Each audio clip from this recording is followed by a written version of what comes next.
Hello and welcome to Fantasy Football Scout Deadline Dilemmas ahead of Double Gameweek 25. How are you, Pras?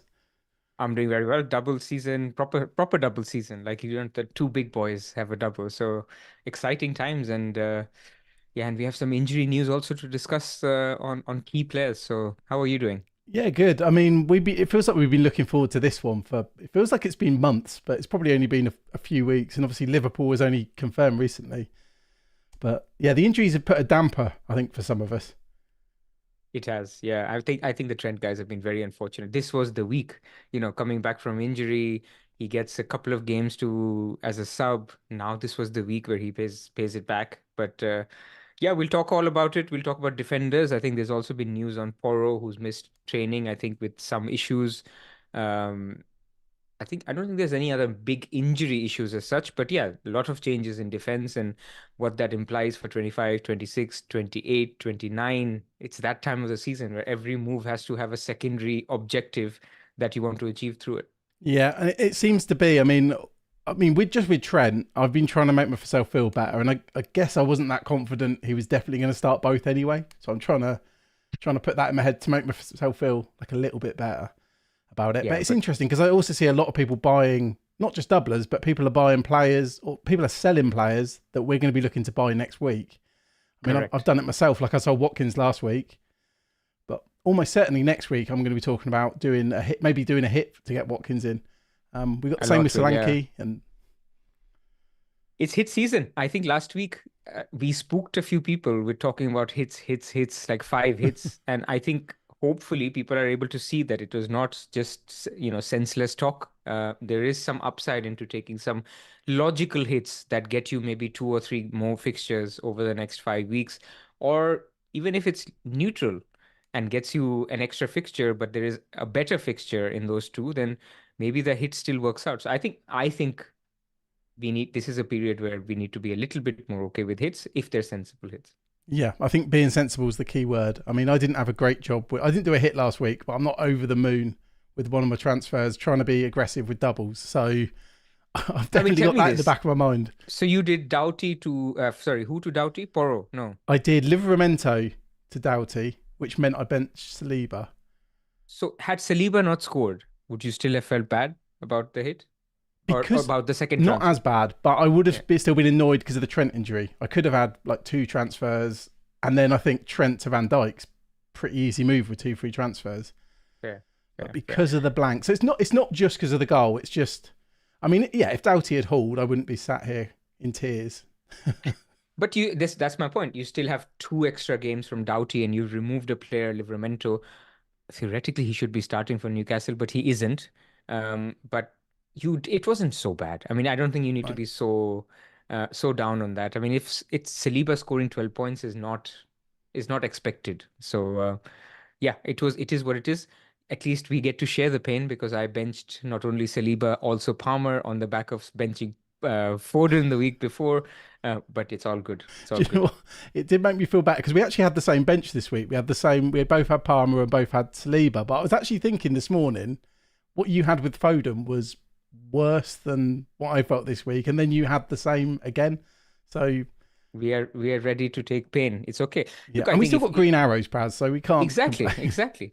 Honestly, who cares? I mean, first week the decision was Jota versus Foden. I think it was close. In hindsight, it feels a little stupid that I benched Jota against Arsenal, but I think there was enough conviction that people thought Liverpool could beat Arsenal. I mean, it was not a given that Arsenal would have such a good game. And in the second one, it was between Saka and Palmer. So actually, Saka outscored Palmer. So I don't feel bad at all. And then Trippier got the assist, who I played ahead of Saliba. So I guess it's okay. I mean, we have to make good decisions, and I think it was an okay decision in both cases. So who cares if they scored in the bench? It's true. It's true. And some of my logic with Saliba, not to dwell on him too long, but I know a lot of people are looking at doubling up on the defence, is I really thought his ceiling was 6 points. As in, I think the highest I've got from him, I think he got 7 one week. When he scored and they still conceded. That was the one. Yeah. So I think Yeah, that's the highest I've got. So it must be, and I think you might have, maybe you I benched him for benched him that. in that. Yeah, yeah, yeah. But I even then, benched it's both not a his huge goals. haul for a defender, that's 7 points. So Hmm. But yeah, just You win some, you lose some. I've been lucky with this whole silly transfer for Trent that I made the night before the double was announced to Van Dijk, and now look how it's worked out. It's worked out really nicely, luckily. Also, when we spoke on Deadline Dilemmas, I was going to do Guardiola to Allison last week. Guardiola didn't play; he's injured, and Allison didn't play. So works out in the end. Sometimes you hit some and you lose some. Yep. Yeah, and this week's going to have even higher variance than the last couple. You'd imagine anyway, unless everyone just gets like the same, like everyone just gets 6 points, all the Man City assets. I'd probably take that right now. Well, you and I don't and will not own De Bruyne or City defender. Exactly right. So I think we'll happily take that. But yeah, if you're watching, don't forget to like and subscribe. And if you're on YouTube and go into the description, you can get 20% off the Fantasy Football Scout members area as well. So shall we begin? Should we begin with our dilemmas, or should we have a look at Rob? You have more issues. While you load it up, I wanna say hello to. I see quite a few people, quite a few regulars in our chat. I see Diz, I see Hibbo, I see Chai, I see Mira, I see Cam, Jack. So hello to everybody. Good evening. It's not going to be a very long one because I think we're okay. We're okay set. I mean, let's see. Let's see when we talk about our teams. And if you have dilemmas of your own, not too team specific, then put them in the chat and we can discuss them. I can't believe no one's mentioned Palmer. I don't know if you saw on Monday, me and Seb got away with it because we left at 0-0. Honestly, that was bad. I mean, 90th minute, I was like, okay, we finally made it. I made a good benching decision, Saka versus Palmer, and then obviously the 5-point assist, the second one. Well, yeah, because I after the first assist, I was like, I checked the bonus. I was like, okay, 5 points, whatever. and then look up and there, yeah. Oh.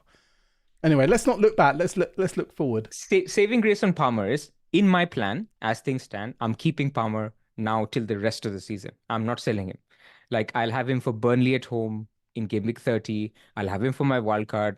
So I've bought him at 4.9. I'm hoping that little edge of Palmer on my bench and my bench boost, that's going to be the one that makes up for this Palmer benching. See, I've got the same plan as you, but I mean, I don't know how many times you've benched him, but I think that's the fifth time I've benched him. 3 times he's returned. Still keep doing it. Going to do it this week. Going to do it this week. Yep. Then he blanks. Thankfully. Yeah, and then he owes us. Yeah, actually, I might play him every week after that. Apart from 29 again, if he blanks. People are looking at selling him as well, but like I said earlier, you know, I've sold Watkins. I want to buy him back. People are selling Solanke. They want to buy him straight back. It's interesting. Yeah, it's the season. Yeah, even the Spurs guys. People will probably sell a Richarlison or a Porro this week. May have plans to get them back.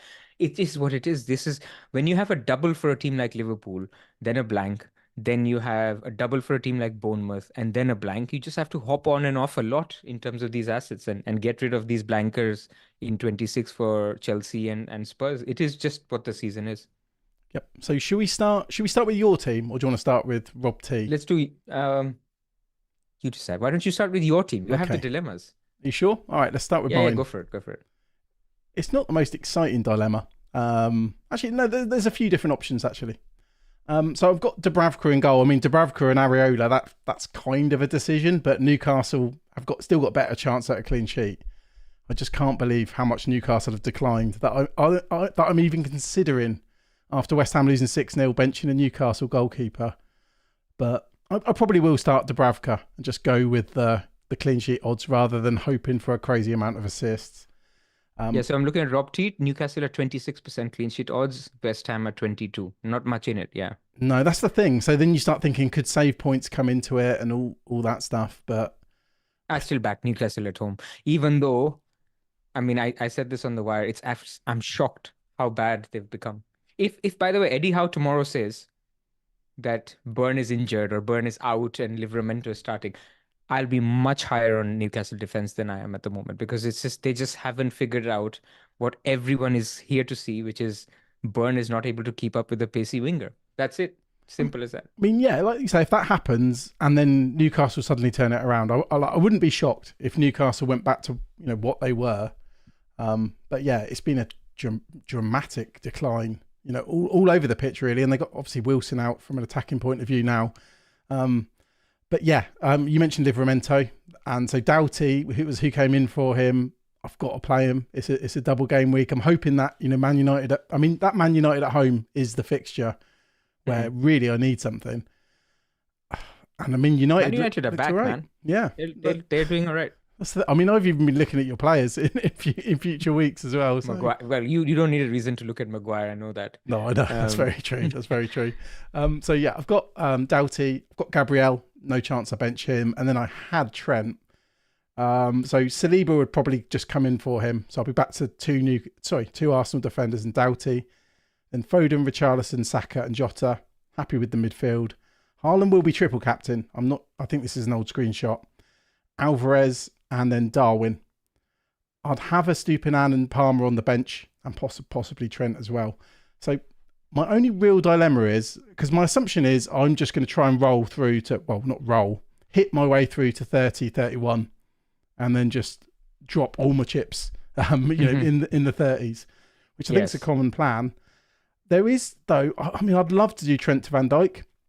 I really would. It's just, it would mean next week I'd only have one free transfer and I'll probably be looking at a -8, possibly a -12, depending on if, I know if Alvarez starts or not, even though obviously Solanke's then got City at home, which is not an easy fixture.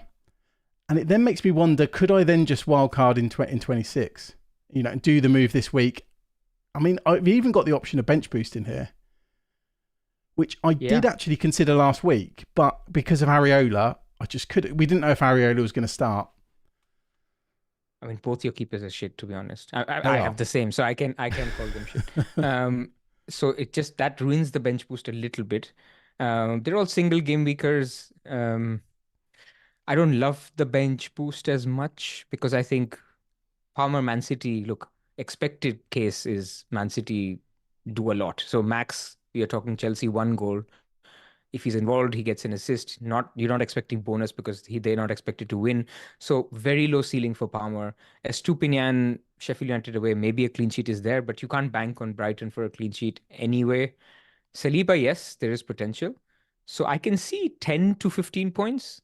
Is that enough for a bench boost? So the models have it about, I mean, I only checked a couple of days ago. It was about 15 there or thereabouts. Okay, I'm underestimating that. Yeah, to be honest, it did surprise me. But I mean, I had bumped Estupinian's minutes a bit because we know Hinshelwood's out. I think Lamptey, I don't think it's been a firm update, but I think Brighton fans were saying he looked injured when he came off. So the assumption is that Estupinian plays. I mean, yeah, it doesn't excite me that much. And triple captain in Haaland just seems so fun. So I don't think I'm going to do that. That's the other thing, yeah. But yeah, it's the triple captain that... Let's break down your dilemmas a little bit. So let's first, I'm going to talk about Alvarez a little bit later, which is fine to hold, but just we'll talk about him. First, Trent. So what you're saying is, if you had 2 free transfers, if you had the luxury or a team which could afford not too many hits next week, then you would have thought about Van Dijk. Are you tempted at all? Would you have been tempted at all by Robertson or Bradley, or if you didn't have a third City, by Ake? I mean, if I didn't have a third City, then Ake would actually be pretty much perfect. Well, I say pretty much perfect, but obviously people are saying he's going to be more nailed. He then has a fixture in 26. So the advantage Ake has over Van Dijk, yes, he's less nailed, but he could potentially play 2 this week and then play next week as well. So I wouldn't then have to do a hit to immediately remove him. Because if I go for a Liverpool defender, it's going to be, it's going to be free this week, but I'm going to feel it's definitely going to be a -4. If not next week, then down the line. So I'd want to go for Van Dijk. I mean, I love Robertson, but there's just, I mean, we've got Simicast back, haven't we? There's Gomez.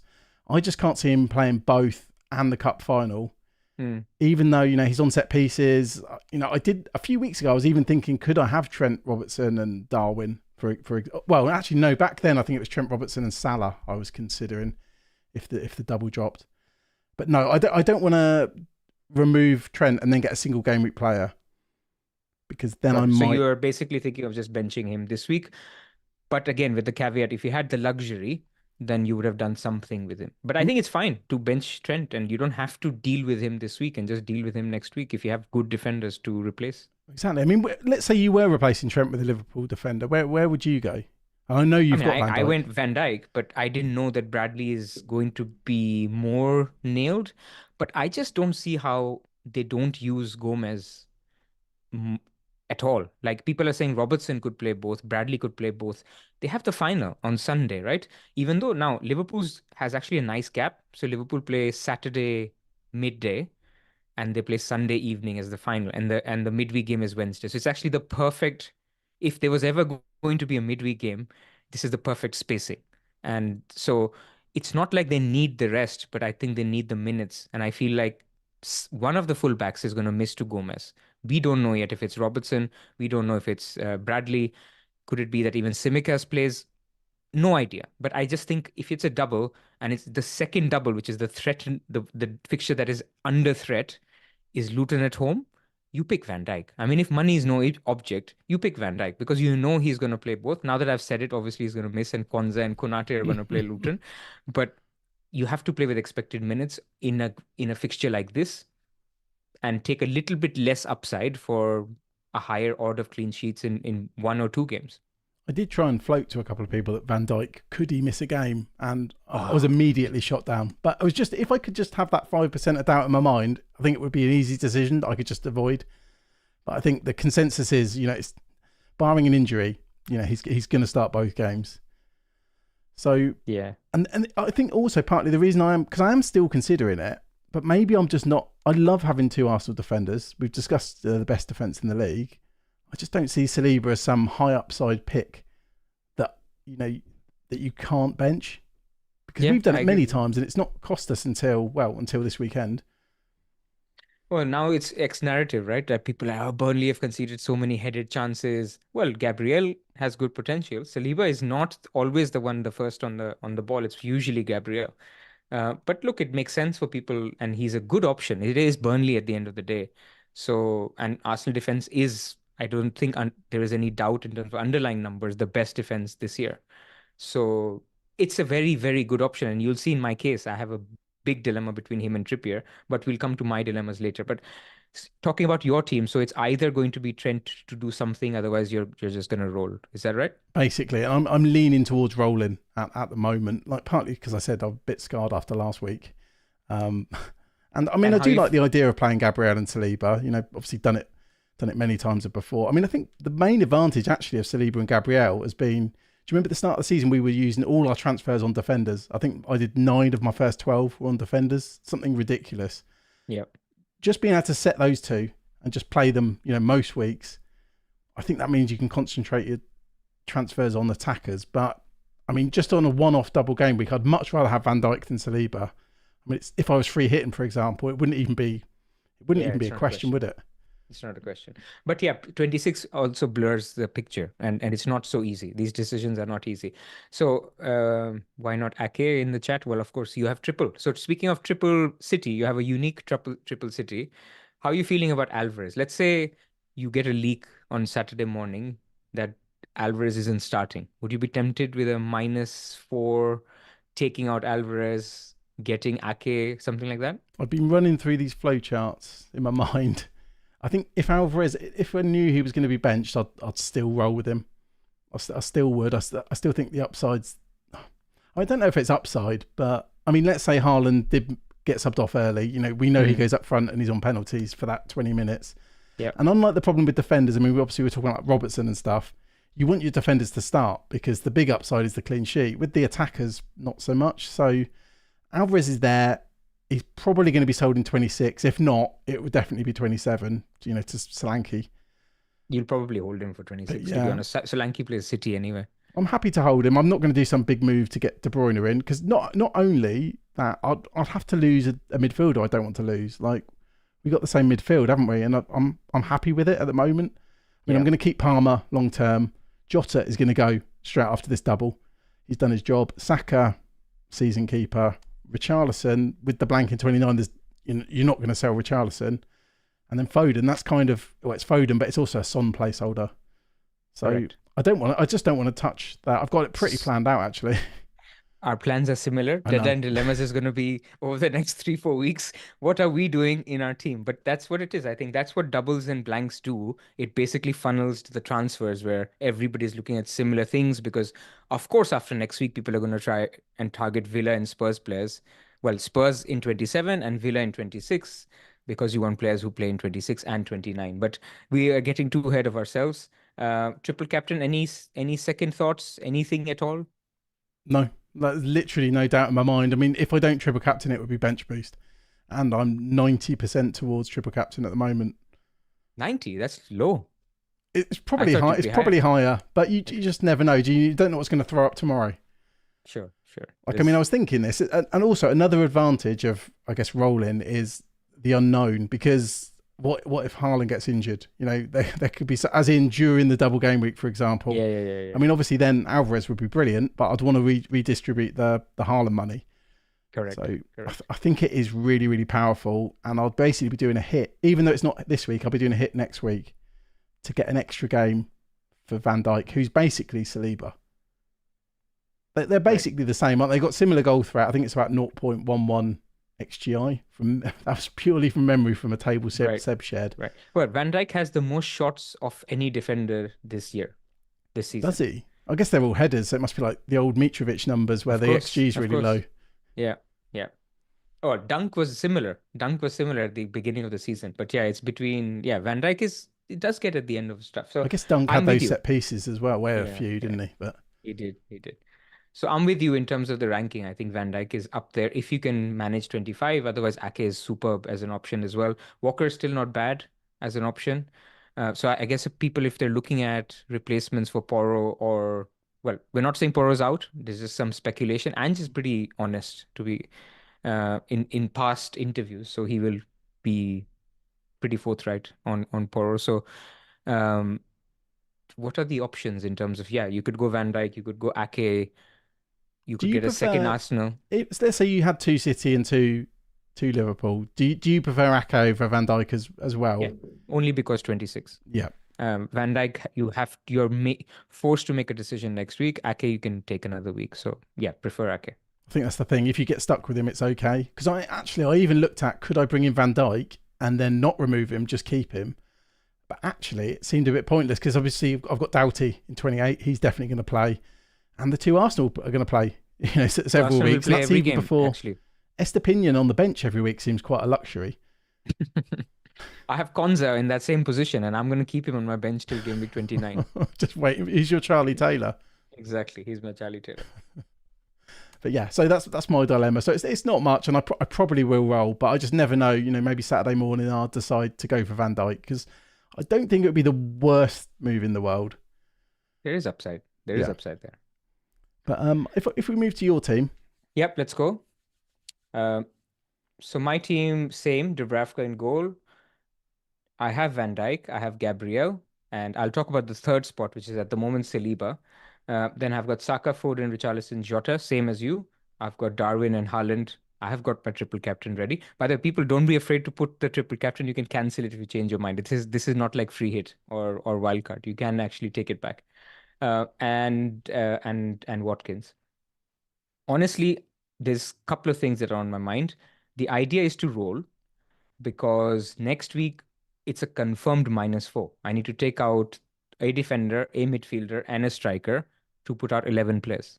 So I'm already on a -4 next week. And that defender could be basically the 3 Liverpool guys could go next week. So I am already on a -4. So any transfers I make from here on will create a -8 or a -12. So I'm not too keen to make a transfer, but Trippier to Ake was something that I thought I could look at or think about once Ake became more exciting. But then at the same time, I'm already thinking about Saliba versus Trippier. So let's first talk about Saliba versus Trippier. Honestly, I never thought I'll play Saliba over Trippier. What has come to me? I didn't either. How did this happen? He's home to Bournemouth, but his clean sheet odds from Rob T's thing is 26%. Arsenal 47%. That's almost double. It's mad. It's ridiculous. I mean, how can I play him? And especially when Trippier, I know he's got you 3 attacking returns in 2 weeks. Yeah. But he's been overperforming. Massively. And I watched the games. He does Trippier things, but their defense is, if they concede 2, it's lucky. This is how bad they are. So I'm thinking clean sheet is getting wiped out for Newcastle. For Arsenal, clean sheet is a higher chance. Attacking return, higher chance for Trippier versus Arsenal. So there's not much in it. I'll just be happier watching the Arsenal game as opposed to getting angry at Newcastle every time they allow this breakaway through Dan Burnside. Do you remember I think we both had double Arsenal when they played Luton. I think they were at home to Luton. And I think it hit 51% 60%. chance. Okay, 60 before, yeah. I think it was only after the lineups came out it hit 60 or close to 60%. And obviously that got wiped. So I guess part of something I'd think of, because I'd find it so hard to bench Trippier home to Bournemouth. Obviously I don't own him. But I mean, let's say both clean sheets get wiped out early. At that stage, you'd much rather have Trippier, wouldn't you? So I definitely would. That's a good point. Look, I want to hear Eddie Howe saying Dan Burn isn't playing or something like that, because in market odds, in models, in my gut feel, they all are saying Saliba at the moment, and not by a small amount. I didn't really. What? So even on models, Saliba's ahead of Trippier. Way ahead, 0.4 EV. Wow, because I've seen a lot of people bringing in Arsenal defenders this week. And it's actually kind of surprised me, even though we've had them so long, just because obviously when they lost the cup, they didn't lose in the cup, did they? But when Chelsea beat Villa when Villa beat Chelsea in the cup, there was a lot of people cheering because Arsenal would blank in 29. And now they're buying them. Yeah, so that's what surprised me. But I didn't realise that Trippier had fallen that much, I guess with the odds as well. I mean, 26% shocking. But now it's only 0.1 in it. It's 4.5 expected points for Saliba, 4.4 for Trippier. I'm going to get this wrong. Do you know what? I don't envy this at all. And I could see why you... I mean, if you bought Ake, then you'd have to bench both. Play him.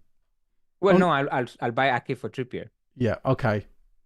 So then you'd have sold Trippier. I mean, it doesn't really help the dilemma, does it? It just means you'd have used the transfer to not play either. Exactly. Look, I'm not going to do Ake unless there's an injury or anything. Let's see. I'm going to leave it, not to bore other people because it's not a decision for everyone. I will leave it. If it's bang on in terms of expected data or expected points, then I'll probably play Trippier just for the fun. But I don't want to sell Trippier. By the way, one of the things that I'm also thinking with my team is actually, I'm not going to wildcard in 26, but I want it in a position where it's nicely balanced, where I can do anything in 27, which includes a wildcard. If there's an upset for Newcastle, then I've got Trippier in place. If there's an upset for Chelsea, then I've got the Arsenal guys in place. So I want to be a little bit flexible in terms of going into 27, where all options are open.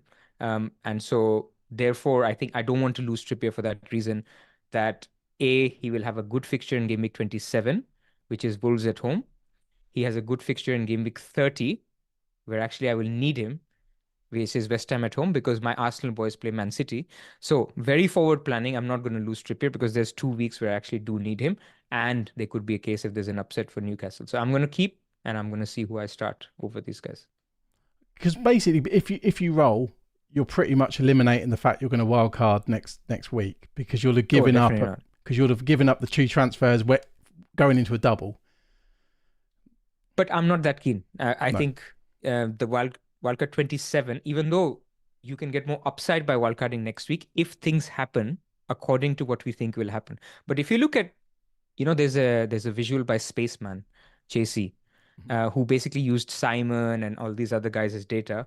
And he's created this thing of what are the odds of certain things happening in game week 29. The odds of what our base case is, what we're assuming is, the Luton game happens, and the 3 that are confirmed now happen. That is actually only for 12 or 13%. So our base case is only 12 or 13%. In fact, it's more likely, it's like 37% chance that a 5th fixture happens. So there is an upset in one of the other games. It is more likely than just Luton and Nottingham Forest having a game. So I'm trying to be open about it. And I'm trying to say I'm going to lose some expected points in 26. Because I'll have to buy Solanke, who plays Man City. I'll probably have to buy a Villa defender who look really bad at the moment, instead of a Crystal Palace one or a Wolves one who have an amazing fixture in 26. I'm happy to lose that and maybe even navigate 29 through hits, then actually wildcard in 26. That's where I'm at the moment. I mean, the dream fix to drop would be the Chelsea-Arsenal one, wouldn't it, in 29? Correct. You can actually then make luxury moves for 28 for your Bournemouth players because you have enough for 29. Do you know what? I'm really looking forward to next week's deadline dilemmas, because I think we're going to have to look at maybe it's not gambling, but yeah, gambling a little bit on what might happen in those cup games. You know, And any injury could change it. Like if there's two injuries this week to key players that play in 29 and 26, you just go, screw it. I'm going to wildcard.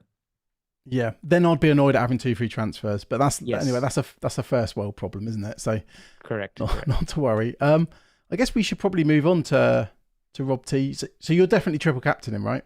I'm definitely triple Yeah, because captain. I was at Unless there's some 90%. So grammar related problems that Pep says tomorrow, I think it's a given. yeah, he's played a couple of games recently, but I guess let's not speculate on that. Let's see what happens tomorrow. Yeah. Yeah. Rob T's graphic. I love it every week, but it does seem very. It just pushes the narrative further. That's quite obvious that City and Liverpool are very good. so them having a double is very good, and that's why we've all been targeting them for the last few weeks. 5 point, where's my maths? 5.25 for Man City expected goals in one game week. I And mean, bloody Liverpool are hell, that's great. 5.15. 1-5, correct. So you're basically saying 10 plus goals from your City and Liverpool team. That's the beauty of this double game week. And there's going to be swings because some people have De Bruyne, some people have Alvarez, some people have Foden, some only have double up like me and not a triple up in attack. There's going to be a lot of stuff. Some people are going without Darwin or Jota. We'll see what Klopp says about Salah. So, yeah, this is an exciting double, and I think some people are taking hits for a reason. Maybe not in defense as much needed, but definitely I think in attack, a hit could be worth it. See, that could be really interesting because I know there's nothing in it, but there's been a lot of double game weeks where defenders have gone big. Van Dijk himself's done it, and I don't have much defensive coverage. Actually, I don't have any, do I? Because I've got Trent and Doughty. Yes. So, yeah, if Man City and Liverpool go and keep 2 clean sheets each, for example, there could be some people out there who've got like Ake and Van Dijk. That could be massive, like absolutely massive, because I don't think the ownership's going to be that high. The high-owned players are going to be Foden, KDB and Haaland. Darwin's Jota. nowhere near Jota, and I was really surprised by that. It's just access. People have Because more. people want to keep Watkins and Solanke. Keep their strikers. Yeah, exactly. And Tony, yeah. No, that makes sense. So he's going to be quite a nice differential. And I think if Darwin goes big, I'm hoping that he's the one that can guarantee a green arrow, because I feel like De Bruyne could be the one that stops any progress.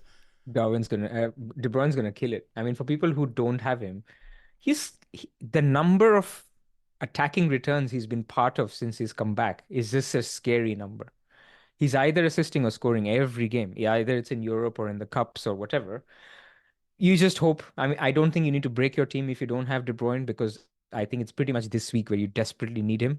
After that, there's going to be other priorities. Like people will rather have Son from game week 27 if they want to use your money. They'll probably want Salah and Haaland from game week 30 onwards or 31 onwards. So it's just this week. And so, yeah, people who've got De Bruyne, this is your week to get the rank jumps. People who don't have, this is your week where you hope that other players keep up, whether that's Darwin or your defender. But yeah, it's going to be a swingy week for sure. And is it even worth talking about Luton or Brentford? Well, I wanted to show in this graphic how low likelihood Brentford are to keep a clean sheet, 6% and 11%. It's just not worth it. You'd rather play a single game week or like an Estupinian or even a random player. Like, don't play Reguilon this week I've seen just people because he has buying 2 him. games. Unless you're really desperate for a third defender and it's so bad in terms of injuries that you want somebody who plays this week, 26 and 29. That's the only box Reguilon ticks. He's injury prone. He's not playable this week. For me, even with a double, he's not playable this week.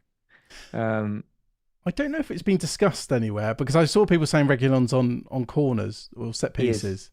He is. I also heard that Mbumo's back soon. I don't know how soon. Yeah, but not now. He was just seen on Valentine's Day. Okay. Maybe it was just one of those, like Salah's been seen I'm in just the gym wondering, for 2 yeah, weeks. but just by the time we need him, it was only a thought anyway. We all need a midfielder next week for our Liverpool midfielder, and there is nobody. No, Like well, Douglas Luiz, yeah, could be playing DM. You could have Bowen, who is doing nothing. So there is a dearth of good midfielders. This is what I was actually discussing on the wire, that going into game week 27, 28, 29, there's actually no midfielders. So there's a viable strategy to go triple Spurs mid. that because, Saka has a blank, you don't need Foden because he has a blank, you don't need De Bruyne, he has a blank, Salah has a blank. All your midfielders are basically not needed in 29. Believe And it in or not, 28, they have a difficult fixture. I do actually have a plan. It's not my A plan, but I think it was maybe like my C or D. Did end up having the three midfielders. So Richarlison, then adding Son for Foden, and then I think Maddison was going to come in quite late. But I suppose actually you could bring in Maddison next game week. I mean, I'm not always massive on Maddison. I always feel like I'm way too low on him compared to some. I think Saka to Maddison for people who are dead-ending their team could be on, because Saka obviously has a blank in 29 and he plays Man City in 30, so you could just do that. Although I'm praying Saka doesn't have a blank, but I guess we'll see. If he doesn't. Let's do some questions, and we can obviously use Rob T's if we have a few minutes. Yeah, Rich. let's do 5 minutes of questions, because I know we've been very heavy on our teams, our dilemmas. I mean, obviously that's the name of the show. So Jeremy is asking, is Pedro Porro injured? So there was so Paul O'Keefe is basically a guy who's close connected to the club. He said that he has a groin problem, if I remember correctly.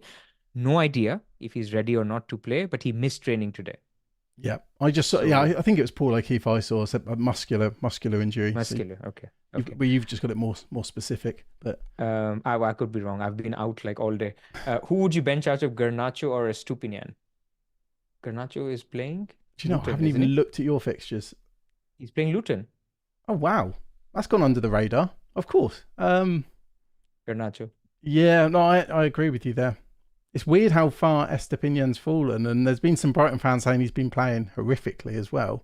Really? Which is funny, actually, because De Zerbi was bigging him up as the best left back in the league a couple of weeks ago. I was reading that, but he did that with Pedro, didn't he, when he started benching him every week? So correct. Start Trippier or Garnacho? Oh man, again Trippier. Look, I'm playing Saliba over Trippier, so I think I would say Garnacho. Okay. Yeah, because I guess if you didn't, you'd say you'll play Saliba over Garnacho. Yeah, it's close, but I still think Man United are good for a goal or two, and it's Luton. Even though Luton away is not as good as Luton at home, but I think it's worth it. I think I'd still say Garnacho. I'm kind of glad we don't know the United Cup result until after 26, because otherwise I might go piling in on your assets like genuinely, like Garnacho, Bruno. If they lose, but then they've lost to Nottingham Forest, so they're bad. Well, that's the thing. That's like what happened with Villa, isn't it? Villa lost heavily. Exactly. They're bad. Although they do have loads of injuries now, which I guess we can't really get into. But that's going to be a lot of chat next week. I'm interested to see how they get on. Chat. It's going to be a Villa chat. Hibo is saying KDB for -4. I'm surprised he's looking at a minus. So he must be basically looking at Trent downgrade. A lot of people are thinking of this. Downgrade Trent to someone, and then upgrade a Palmer or Richarlison to a De Bruyne. I mean, if you can do it for Palmer, I think I'd consider it, because you could then get KDB playing in 26, and you're removing Trent, who doesn't play. The problem is, I don't think many people are going to be able to afford that. And if you start looking at like Richarlison or Saka, which, I mean, I wouldn't want to remove someone like that. I wouldn't want to remove Richarlison or Saka. What do you think? I mean, would you for Palmer? I think I could do it for Palmer. Yeah.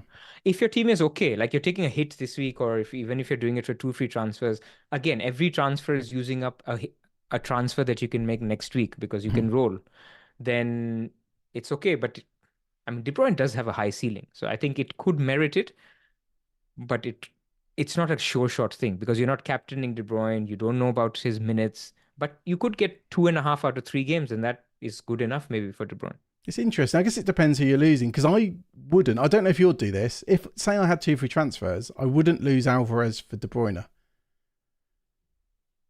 Yeah, because you have a third city. A lot of people don't have a third city. Let's say I didn't. I mean, that's why actually in my case, yeah. Let's say I have 3 City, and I could do a hit to remove Alvarez for Archer. I don't know, and then I can bring in KDB. Let's say for free. I don't think I'll do it. I don't think it's worth it. It's not too much different in terms of expected points or minutes, right? I mean, I guess it comes down to how many minutes you expect De Bruyne to play. If you're talking 140, which is 70 minutes each, then he's similar, and it's weird to say this, but he's similar to Jota or a Darwin who play 80 minutes both games. He is worse than Foden if Foden starts and plays 90 minutes in both games. It's just a minutes thing. So, but if you think De Bruyne plays 80, 90 minutes in one and plays 70, 80 minutes in the other, he's explosive. These are both home games. There's no reason why he's not a great option and worth taking an extra hit for if you can get there. You give me the money question now from what you just said. Hmm. So if you could bring in one free transfer, you don't have Foden or De Bruyne, who would you rather own? I'd bring Foden. Well, only one free transfer. Money is not a problem. Money's not a problem at the moment. Money's not a problem at the moment. I'd still go De Bruyne. I think. Look, I think models may disagree or whatever, but I just think that odd risk of Foden because Grealish is out. Maybe he doesn't trust Doku. That in that odd game, 1 in 2, he plays a little bit, he close to the touchline. You don't get the same output from Foden that De Bruyne will give you guaranteed for pretty much both the games. He's playing so far forward. Even though against Brentford, I'm a little bit cautious because he will definitely play Alvarez against Brentford. He always plays Alvarez and Haaland against Brentford. Don't jinx it. But yeah. Well, so I think then that dents his appeal on how forward De Bruyne gets. But against Chelsea, I think I'd back De Bruyne to get at least a return. I just think it's the goal threat for me. And I know De Bruyne, he scores low XG chances, doesn't he? But then you look at the bookies odds of a goal this week. And I mean, De Bruyne is, for scoring, I think it was FPL Salah's I was looking at, his odds. And I mean, Foden was clear of De Bruyne. I mean, so's Alvarez, to be fair. Obviously, that's based on 90 minutes, so you've got to take that into account as well. But I think I'd prefer Foden over De Bruyne. But then if I was free hitting, I'd definitely have De Bruyne. So yeah, I hear you. Yeah. I hear you. Look, I don't think people make it out as if De Bruyne is closer to Haaland in terms of potential. But sad to say, but I think we agree that he's closer to Jota, Darwin, Foden in terms of his potential. I mean, his ceiling may be higher, but in terms of his base case expected points. But clear of Bernardo Silva, for example. Clear of Bernardo Silva, for sure. For sure. 2 super chats that we answer, then we can get out of here. Adebayo or Richarlison? Start this week. So just to start. Yeah, Richarlison is home to Wolves. Good fixture. Adebayo has a double, not a great double. I mean, Richarlison's lost penalties now. If he ever had them, we never really found out. That's a tough one. It's very tough. I think I'd go Adebayo. I think so too. Yeah. I think you go for the double game week. I think you've got to. I mean, home to United. There's a 29% chance of a United clean sheet. Yeah, I think I would. I mean, that's a tough dilemma. And you must have a really good team if you're going to have to bench one of those. Well, if you have Adebayo, you have a lot of money floating around. That's a good point, actually. Yeah. Okay, Trent to Gabriel and Diaby to Jota for -4. Trent to Gabriel. What was the other part? Diaby to Jota. Look, Diaby becomes a little bit of a dead thing because he's not starting. I don't think you can even rely on him. I mean, he'll get cameos, but you can't rely on him to play 26, 29. So you're getting rid of an injured player and then somebody who blanks and a rotation risk player for Gabriel and Jota. It's solid, isn't it? Unless you don't have Foden already. And then I'll do Foden instead of Jota. Yes. Yep. Good point. Again, the similar Ake VVD thing where at least Foden will get you a fixture next week as well. Yeah. No, it's exactly that. Exactly that. Yeah, that seems quite a sensible hit. Because you're getting Gabriel for the long term, aren't you? Correct. And you're clearing up that Diaby problem. Konate worth a hit if you can't get to Van Dijk? No. I think we're quite clear. Both of us would only want Van Dijk, wouldn't we? Yeah. And look, it's the early kickoff. So there could be some temptations that come last minute if Bradley is starting. I can understand them. But I just don't think that risk of the second game is worth not going Van Dijk. No. And for people who are replacing Trent as well, I just don't see money's no object because it's literally a 1 week rental. Yeah, then you have to sell them. Yeah. Yeah. So I don't see because you're not going to hold Bradley through his blank, are you? I wouldn't have thought, unless you're bringing in De Bruyne, you'd need some crazy team situation.